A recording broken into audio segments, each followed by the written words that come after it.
During the time while I was writing, I got deeper and deeper into the culture of the North Shore and into particularly absorbing the special language of that the surfers there talk. John Philbin, who plays Turtle, we reached the sort of the epitome of surfer speak, and I think we did that very well, and John Philbin executed that character very well.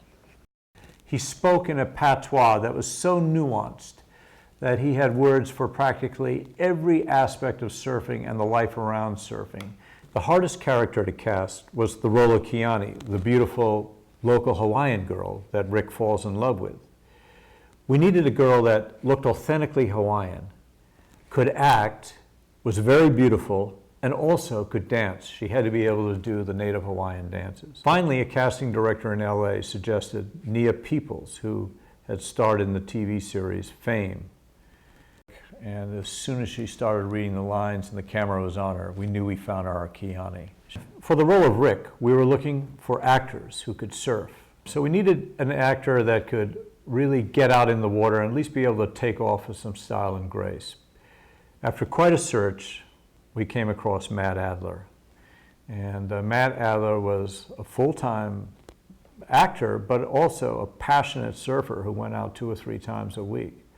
And when we did a test on him, we saw that he had the grace and the ability to surf. In Gregory Harrison, who grew up in Catalina, the big island right off of California, we found an actor who had been surfing since he was a small boy and surfed very well and who loved the sport, and who also had that kind of very soulful quality about him so that he could become Chandler. The first surf champion that we found was Mark Akalupo, who at that time was 20 years old and a rising phenomenon out of Australia. He later became world champion and today is still one of the top 5 or 6 surfers in the world.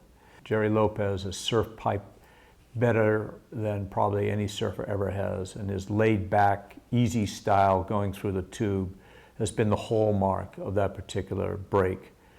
We found the Ho brothers, Derek and Mark Ho, who distinguished themselves with a very aggressive local Hawaiian style of surfing. Peter Smokler, who had done a brilliant job shooting Spinal Tap. And Smokler had the ability to be very flexible, capture events as they were unfurling very quickly and with a great deal of authenticity. For the water work, we needed to get both a certain dynamic and a certain sense of poetry.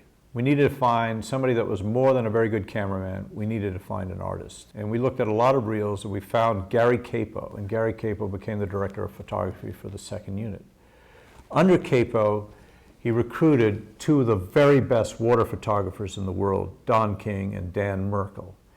In the years since, Randall and I have been astonished at how the film has continued to play and play and play on cable TV, pay TV, broadcast all over the world, and how we are constantly approached by surfers who have seen that film over and over again and who can recite big blocks of dialogue.